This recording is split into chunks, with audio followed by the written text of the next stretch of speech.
Why are you hesitant to run track at UTEP? Greatest hoop shoe of all time. What is the hardest mental hurdle you have had to overcome in sports? I'm super excited to be answering all of your guys' questions. So without further ado, let's go ahead and get into it. The first question we have is, what made you want to start a YouTube channel and how has it helped you in your everyday life? So it's kind of crazy. So I've always wanted to help and inspire people. So my roommate, he actually had this camera that I'm using right now. And I had a computer, like a gaming PC, and I was moving here, but I didn't want to bring my PC on the drive because I didn't want to break it. So we agreed to make a trade, right? And so I had this camera for I don't even know, a very long time. And I was like, dude, I literally have this camera. I have a phone, I have a MacBook or an iPad. Why am I not taking advantage of this? Why don't I just start? So I've always had this idea and different ideas of doing content and starting the YouTube, but I just never happened. So I just forced myself to just do it, I guess. And I'm kind of glad I did. So as far as it helping me in my everyday life, it's definitely opened up my creative process. I have to think about different things more often. It forces me to kind of, open up my brain a bit and see what I can come up for you guys and see what stuff that you guys would enjoy. I'm always writing stuff down, new ideas. It's kind of crazy, to be honest. So it hasn't helped with my procrastination, I'll tell you that. But as far as critical thinking and being creative, it's definitely helped with that. Greatest hoop shoe of all time. Either Kyrie 2s or the Kobe ADs. But the first one with the little the brick in the back. Yeah. I wish I had a pair. I only had one pair of those back in high school. What is the hardest mental hurdle you have had to overcome in sports?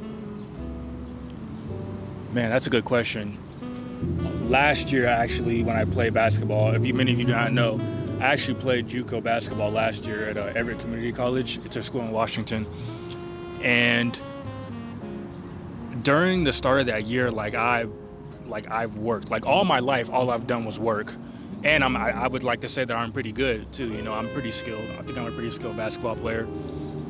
And no matter where I was, I could do good in practice. I could be so consistent during the week, and I just wasn't getting, what I was working for, And it was really, really hard to stay the course and to trust the process and just believe. When you constantly work towards something over and over and over and you're not getting it, it can kill you mentally, So it was very challenging to stay in the loop, to stay supportive to my teammates. But in the end, it worked out because, once conference came, there was no doubt. It's either you wanted to win or what, and he did what he had to do to win. So, it worked out in my favor, but I would definitely say, staying locked in and staying mentally checked into something when you're not getting what you want, knowing the copious amount of hours that you've put into something. Top 3 hoopers you have studied to improve. Allen Iverson, he's my all-time favorite. Kyrie Irving, current, and it's gonna sound crazy, but a lot of Sharif Cooper. He's crazy high school legend. He got drafted to the Hawks and didn't really play much, so now he's overseas. But he's just, for a guard his size, we have similar body types, athleticism. He does everything so perfect to just get what he wants. Check him out, bro, if you haven't. How long did it take you to get out your comfort zone and start posting content? So back in, I want to say 2021, 2022, my first year in college, I started posting a lot of stuff on TikTok because I was really big into lifting. This was back when basketball was sucking, and I was like, what, F it, I'm gonna just start going to the gym. So I got really big, started lifting a lot, and I started posting on TikTok a lot. I started recording in the gym. It took me a minute, actually. It was very awkward. Even now, it's kind of awkward because there is some people around. But as you kind of the more often you do it, the easier it is to kind of get out of your zone. Especially I think over time it gets easier too, because once you gain a following, you realize that you're not you're not making the content for the people that's around you, in a sense. Like I'm making it for you guys, like almost all 5,000 of you that are subscribed to me. Like it's kind of crazy actually. But I was always also an outgoing person, so I wasn't necessarily very like shy in a sense. So I think that's also why it didn't take me long. But once I started to figure out that nobody really cares what you do, it became a lot easier. Like if you think about it, you can do something in front of somebody and 9 times out of 10 they're gonna forget at the end of the day, bro. So I mean, like nothing should really stop you from doing what you want to do, if that makes sense. So how do you manage basketball at a high level with school/university? You just kind of have to learn how to prioritize and manage everything that you're doing. You gotta take into account of what's really important and what may not be important. You gotta make sacrifices, of course. You know, you may want to go out with your friends, but you know, you may got an assignment due. You know, the fun has to take a back seat. You got to really focus on whatever you're doing at the time. And for me, it was my craft and it was school. So, you know, those were the only 2 things I had to worry about. And I had a job, of course. It was a very flexible job. I was a security guard. So, you know, take advantage of the times that you're at. So, for example, at my job, I was able to do homework.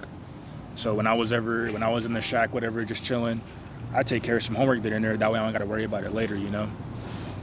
It's really just learning how to multitask and learning how to prioritize stuff and time manage. That's a big thing too. But like I say, you just have to figure out what's important, what's more important, and you have to make sacrifices. It sucks, but you know it's gonna pay off in the end, you know. Why are you hesitant to run track at UTEP? So, if many of you do not know, I dual sport, or did. So I ran track and I played basketball. Last year, actually, the 2024. And my last goal was actually a 2 times athlete of the year. I won my conference in long jump. You know, I was one of the top athletes in my conference. And, you know, I placed at state back in high school. Like I'm actually pretty decent at track, but I just never really liked it. And I'm sorry, Coach Lance, if you ever see this, I'm sorry, but I enjoyed, you know, the friends that I made along the way, and you know, the relationships that I built out of the sports. But as far as, you know, the sport itself, it wasn't really. I don't know. I just can't see myself doing it at the higher level. You know, I can't see myself getting up at 6 in the morning to go practice track. Sorry. So, you know, as much as I know I'm capable of running for the school and, you know, I could get some good stuff out of it, and it's Division I don't want to waste my time doing something that I'm not 100% fully invested in. I feel like that would be a waste of time, especially if I'm just doing it just to say I went D1. No, I'm trying to go D1 in hoops, bro. I will go D1 in hoops.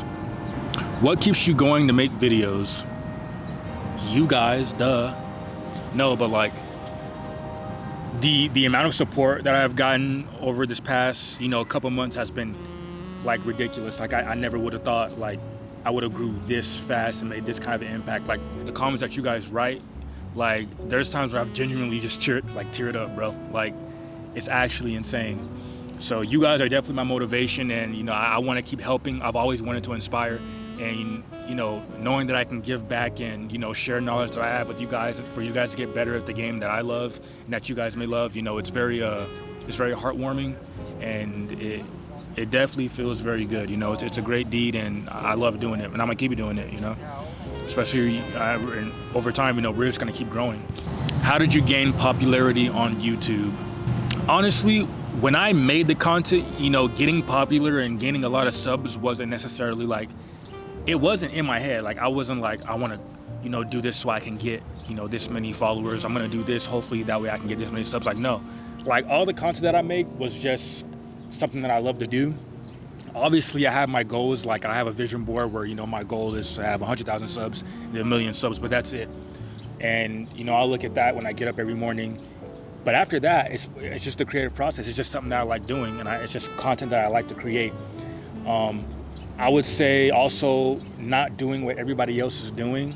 There's a lot of trends and stuff. And, you know, over time, you know, trends are cool, but when you really find your niche, that's when, and you become authentic, that's when really people start to be like, wow, like people like seeing new things. And in my case, I noticed that nobody's ever really done, the cinematic, chill basketball training videos, not in my style, not in my particular, it's always like vlogs or like day in the lives and stuff. And I just want to do something different. And I love making them. I even watch my own videos sometimes because I genuinely enjoy, watching it and how it came out. So definitely sticking to what you do. Don't copy everybody else. Try to be original. You can use other people to kind of like gain inspiration, but overall, try and come up with your own organic ideas. What was your mindset while playing basketball as a beginner, and did you perform your best at that time? Fun fact, actually, I really, really, really sucked at basketball when I was little, all the way up until 8th grade.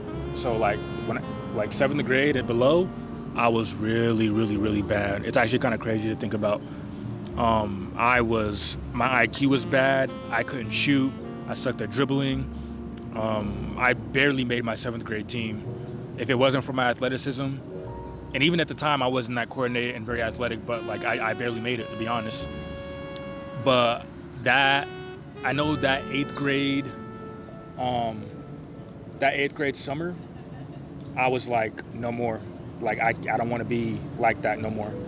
So I took that entire summer, every single day. I got up and I just put in work, bro.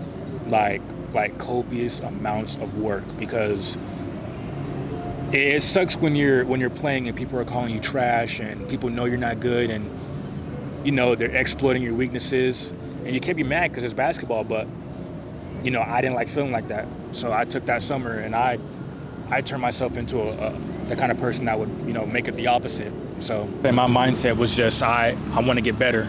I always want to continue to improve, and I want to prove everyone wrong. Do you train alone most of the time? Yes, growing up, I never really had a trainer. We never really knew who to contact. Couldn't really afford it at the time. So I never really had a trainer. My dad was my trainer at the time. Shout out Pops. Yeah, he'd stay up. He'd be in the driver with me. He's he would drive me to tournaments and stuff. Like that was the biggest coach or the biggest personal trainer I've ever had. Other than that, everything that I did was self-taught. I didn't have anyone to really. I had to go get it on my own. And not to say that to feel sorry for me, because I wouldn't be the kind of player that I am today.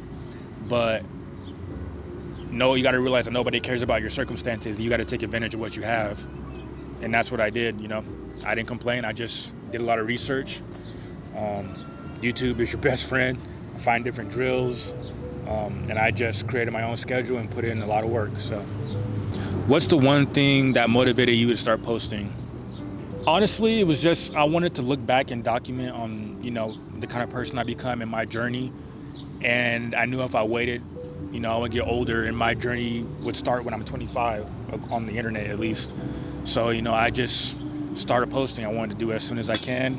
And I stopped creating ideas and just started doing it. I had too many ideas and I knew I wasn't going to get anywhere, so I just started doing it. How can I start getting confidence, start doing things that I train for in game and in practice? Confidence comes from your work. So when you constantly work on those things, you start to have that self-belief.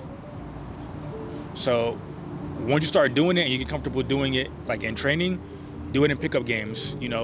Don't try and do new things in the game. That's not how because you don't know how it's gonna work. You gotta stick to things that you're good at.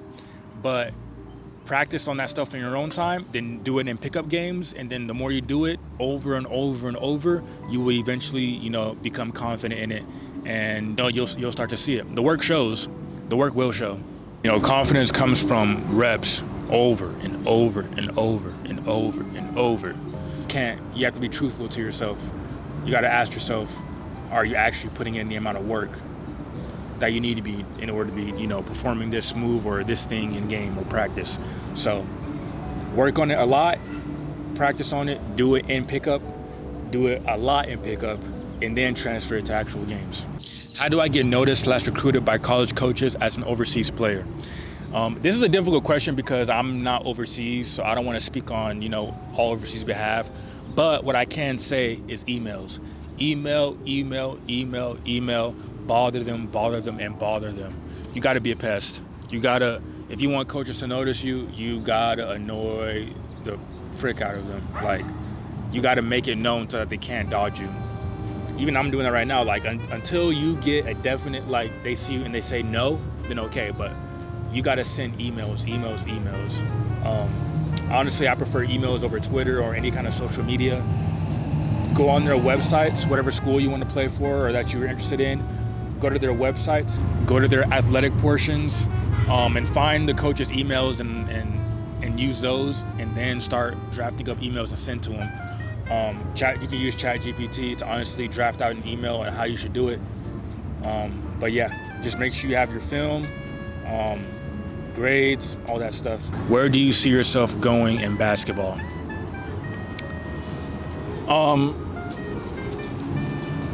I see myself playing at the Division I level, and I also see myself playing overseas for at least a year. And I'd be okay with only 1 year because I do want to get into my field and my career. But as far as, basketball itself, I want to play the Division I level, and I will play the Division I level. And I'm going to play a year of overseas before it's all said and done. So that's my end goal, and I'm going to make it happen no matter what. Just gotta keep working, to be honest, and have faith. But that's it for this video, guys. I appreciate all the questions that were given, and I enjoyed answering every single one of them. If you're new here, this is the channel. Welcome, and I will see you guys in the next video.